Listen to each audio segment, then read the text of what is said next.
Good morning student, all of you. जैसा कि आप जानते हैं, आज हम करें हिस्ट्री 11th चैप्टर 5th का सेकंड पार्ट, जिसमें हम पहले पार्ट में यास के बारे में पढ़ चुके हैं, उनके नियमों के बारे में, शासन चलाने संबंधी नियम।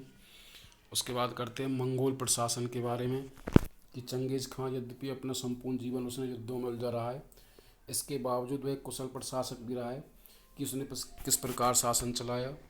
जिसमें सबसे पहले आता है सैनिक प्रशासन के बारे में कि चंगेज़ खां एक महान योद्धा होते हुआ, अतः उसने मंगोल साम्राज्य के विस्तार, उसकी सुरक्षा के लिए सैनिक प्रशासन की ओर विशेष ध्यान दिया है।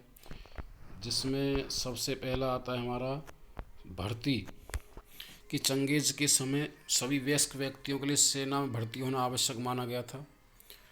केवल पुरोहित, डॉक्टर, विद्वानों को इसमें छूट दी गई थी।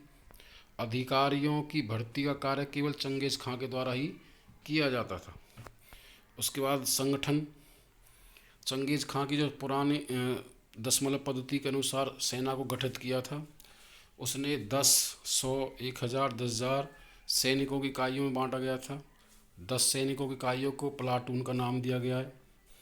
इसके अलावा 100 सैनिकों की इकाइयों को कंपनी, 1000 सैनिकों इकाइयों को ब्रिगेड और 10,000 सैनिकों इकाइयों को तुमन के नाम से पुकारा जाता था। इसके अलावा रचना के बारे में, चंगेज़ खां की सेना में विभिन्न मंगोल जनजातियों को लोग सम्मिलित थे।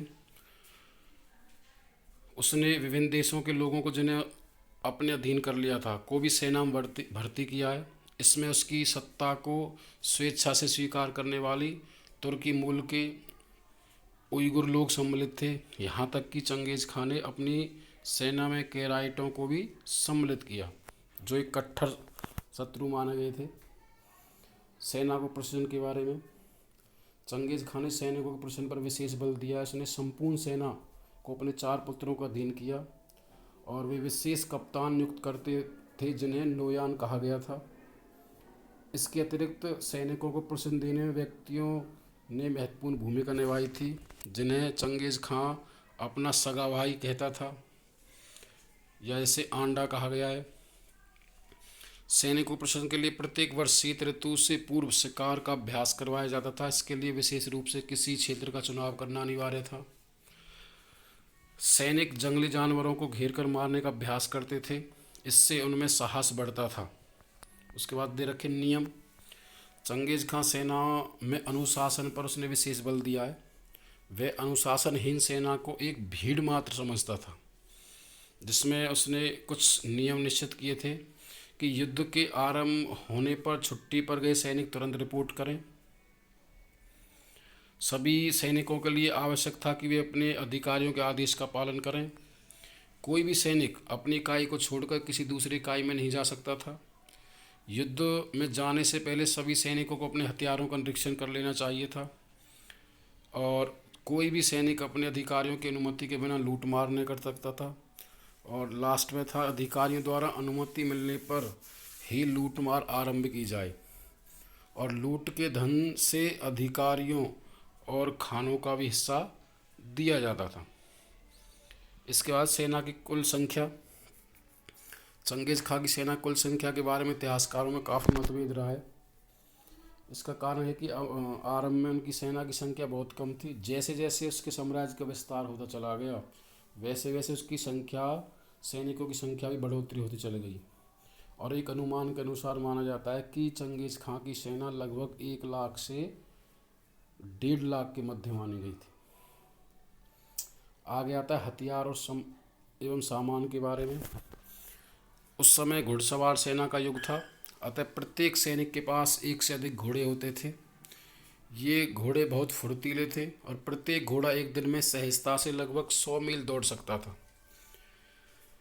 हल्के घुड़सवार सैनिकों के पास 2 धनुष और 2 तरकस होते थे। इनमें अनेक तीर रखे जाते थे और मंगोल सैनिक तीरंदाजी में कुशल थे। उनके द्वारा छोड़े गए तीर 200 से 300 गज की दूरी तक तबाही मचाने की सामर्थ्य रखते थे। उसके बाद आता है लड़ाई करने का ढंग। चंगेज के लड़ाई करने के ढंग के बारे में कि कोई भी अभियान आरंभ करने से पूर्व मंगोल खानों द्वारा कुरिलताई की सभा का आयोजन किया जाता था, जिसमें युद्ध के उद्देश्य और योजना के संबंध में आप काफ़ी चर्चा की जाती थी। युद्ध आरंभ होने से पूर्व मंगोल जासूसों द्वारा शत्रु देश में झूठी अफवाहें फैला दी जाती थी। इसका उद्देश्य शत्रु सैनिकों के मनोबल को नीचा दिखाना होता था। शत्रु देश के सैनिकों को बिना लड़ाई के आत्मसमर्पण करने अथवा विनाश की चेतावनी दी जाती थी। मंगोल सैनिक जिस प्रदेश पर आक्रमण करना होता था उसे चारों ओर से घेर लिया जाता था। यदि किसी स्थान पर शत्रु सेना का सामना करना पड़ता तो मंगोल सैनिक वहां से पीछे भागने का नाटक करते। शत्रु सेना उन्हें भगोड़ा समझकर उनका पीछा करती और निश्चित स्थान पर पहुंचने पर मंगोल सैनिक शत्रु सेना पर टूट पड़ते थे और उन्हें कड़ी पराजय देते थे। उसके बाद आता है मंगोल साम्राज्य के नागरिक प्रशासन के बारे में, जिसमें सबसे पहले खान की स्थिति के बारे में वर्णन करता है कि मंगोल साम्राज्य में खान या सम्राट की स्थिति सबसे ऊंची मानी जाती थी। साम्राज्य के लिए जितने भी कार्य या नियम होते थे सभी सम्राट या खां के द्वारा ही लिए जाते थे और उसके मुख से निकला प्रत्येक शब्द कानून माना जाता था। कोई भी व्यक्ति उसका उल्लंघन नहीं कर सकता था। ऐसा करने वाले को मृत्युदंड दिया जाता था। उसके बाद नागरिक प्रशासन की भूमिका के बारे में कि चंगेज खां स्वयं अनपढ़ था तथा वह यायावर समाज से संबंधित था। उसने अपनी बहादुरी से एक विशाल साम्राज्य की स्थापना की थी। इससे विभिन्न जाति और सभ्य समाज से संबंध लोग रहते थे। उसके बाद इसमें उलूस मंगोल प्रशासन की एक उल्लेखनीय विशेषता चंगेज खां द्वारा उलूस का गठन था। इसके अनुसार चंगेज खां ने नवविजित क्षेत्रों पर शासन करने का उत्तरदायित्व अपने चारों पुत्रों को दिया। जीते हुए क्षेत्रों पर उनका शासन करने का उत्तरदायित्व केवल उसके पुत्रों को था। उसके सबसे ज्येष्ठ पुत्र जोची को रूसी स्टेपी का प्रदेश दिया गया था। दूसरा जो पुत्र जिसका नाम चगताई को तुरान और स्टेपी क्षेत्र दिया गया था। इसके अलावा तीसरा पुत्र ओगोदेई उसका उत्तराधिकारी होगा। उसके सबसे छोटे पुत्र तोलुई को मंगोलों का क्षेत्र दिया गया। इसके बाद याम चंगेज खां की बहुमूल्य देन याम की स्थापना करना था। याम एक प्रकार की सैनिक चौकियाँ थी। मंगोल साम्राज्य प्रत्येक 25 मील की दूरी पर ऐसी चौकियाँ स्थापित की गई थी और इन चौकियों में घुड़सवार संदेशवाहक और फुर्तीले घोड़े सदैव तैनात रहते थे।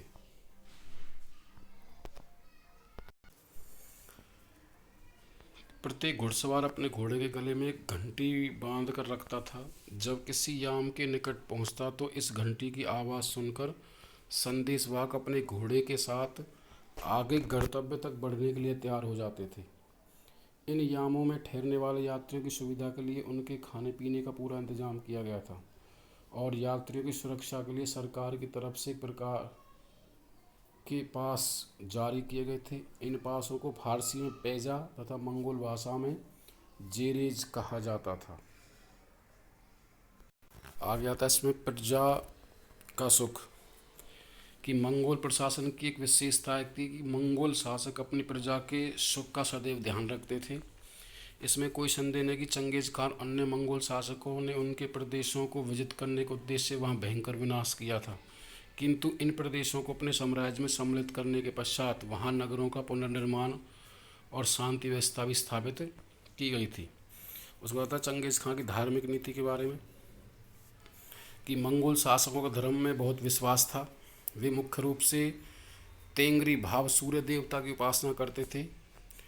वे इसे सर्वशक्तिमान मानते थे। वे इसे प्रसन्न करने के लिए जानवरों विशेषतः घोड़ों की बलि दी जाती थी। वे पवित्र धार्मिक लोगों जिन्हें सामन कहा जाता था का विशेष सम्मान करते थे।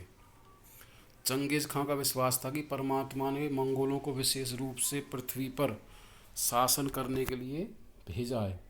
अतः मंगोलों का धार्मिक कर्तव्य है कि वे अधिक से अधिक देशों को अपने अधीन करें और मंगोल शासक अपनी सभी विजयों के लिए परमात्मा का धन्यवाद भी करते थे।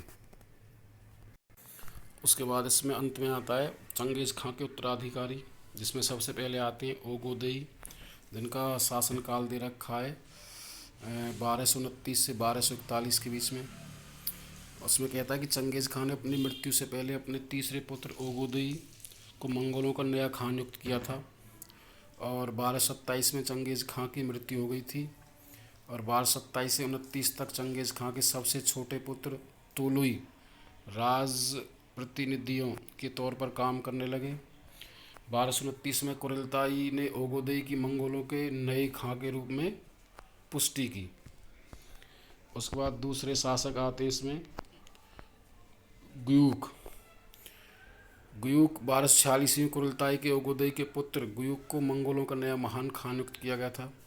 उसने केवल 1248 तक शासन किया था। उनका शासनकाल पोप इनोसेंट चतुर्थ के साथ स्थापित किया गया। उसने नेस्टोरियन ईसाई धर्म का पक्ष लिया। इस कारण अनेक कट्टर मंगोल गुयूक के विरुद्ध हो गए थे। इस समय वाटू ने सुरेनाग्रोह का विस्तार किया।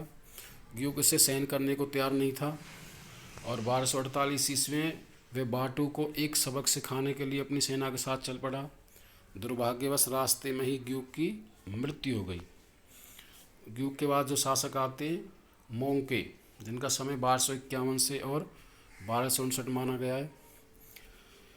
कि 1248 में गुयूक की मृत्यु के पश्चात मंगोलिया में गहरा संकट उत्पन्न हो गया था। इसके दो कारण थे। पहला, गुयूक का देहांत अचानक हो जाना।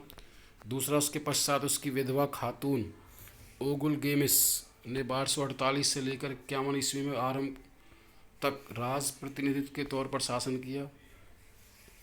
उसके षड्यंत्रों ने स्थिति को अधिक विस्फोटक बना दिया था।